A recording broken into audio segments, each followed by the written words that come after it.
Brum brum brum! Nandito na naman si Machong Brum Brum! Ha ha ha! Hi mama!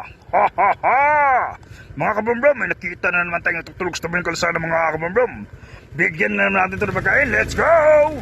Punta tayo sa Jollibee mga kabrum brum para bumili ng pagkain para ibigay doon sa natutulog sa tabi ng kalsada. Let's go mga kabrum brum! Bibili na tayo ng pagkain. Let's go!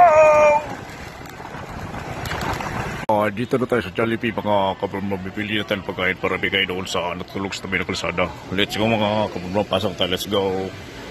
Dito na tayo mga kabrum, bibili na tayo ng pagkain, let's go. Ito na mga kabrum, nakabili na tayo ng pagkain sa Jollibee at may 600 pesos na pera. Ibigay na natin to kay ate na natutulog sa tabi ng kalsada. Let's go! Let's go mga kabrum, yatin natin itong pagkain doon sa natutulog sa tabi ng kalsada. Tulong na naman tayo mga kabrum doon sa natutulog sa tabi ng kalsada. Let's go mga kabrum, ihatid na natin to. Let's go! Nandun sa ating mga kabrum, lapitan natin at ibigay itong pagkain Jollibee at 600 pesos na pera. Let's go mga kabrum, ibigay na natin to. Let's go!